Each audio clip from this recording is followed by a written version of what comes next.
wrestling fans, and welcome to another edition of NBC's 10 Count. I am Steve Fall. On today's edition, it's very special.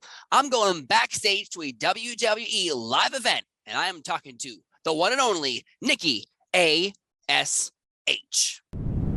Nikki A.S.H. Where did that come from? Because we had Nikki Cross, Insanity, yes. a little, She was a little unpredictable, a little chaotic, very wild card. So where did this superhero gimmick, this style come from?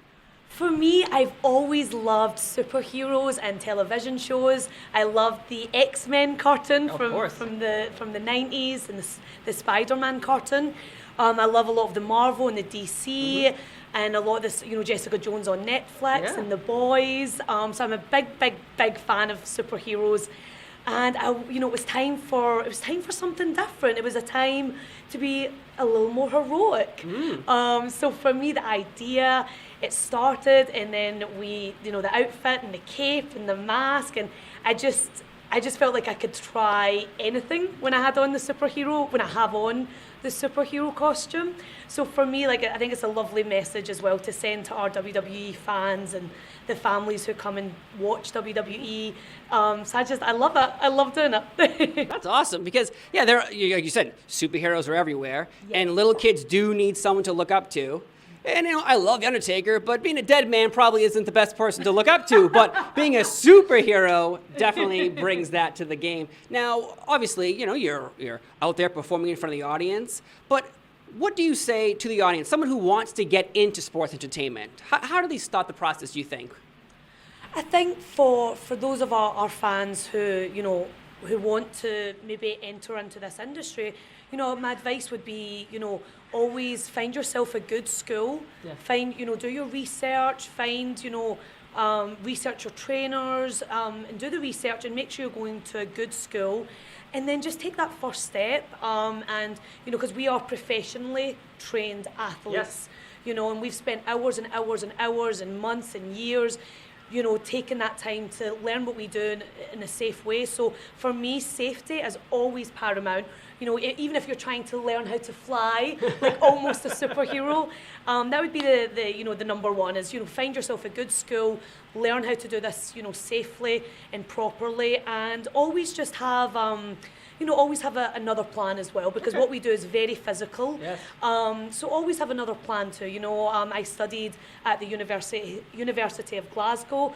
I'm currently getting my master's degree from the University of Edinburgh. So it's always good just to have another plan. Wow. Always good. Almost a superhero, almost a double major as well. That's pretty impressive. Now, people have dreams, just like you.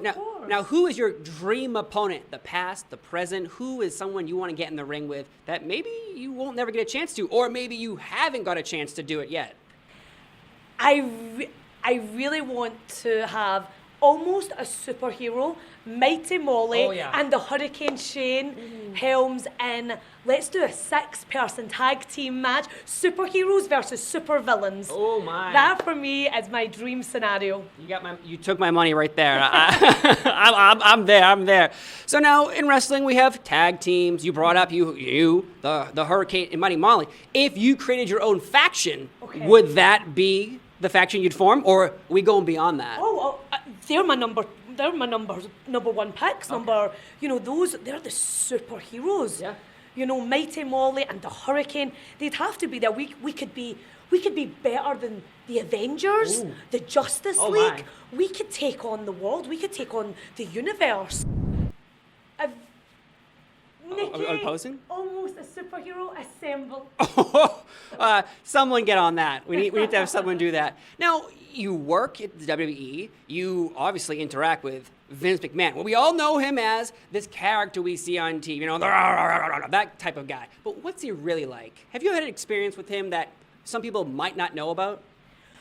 For me, we we've interacted, we've talked about these, the superhero, almost a superhero. Yeah.